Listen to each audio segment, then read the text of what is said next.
that I wanted to touch base on and expand on between what was just said in the last 10 minutes is one is cross-pollination between communities, really being able to expand on just one community and show the value add of multiple communities working together. I think that it is a fruitful way to really escalate and the actual progress of opportunity and technology when communities can get together.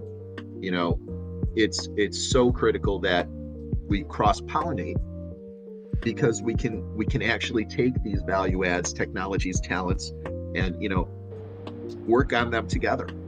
And so community goes far beyond the name itself. It's everybody pulling together to make something a better place, a better environment, a better solution. And that's what's another part about this that is really something I'm very intrigued about. I'm glad you talked about that, Mike. That's why I brought it up. I think the community aspect is going to be far beyond what we think it is. I think the impacts can be big, and it will be global. It can be worldwide.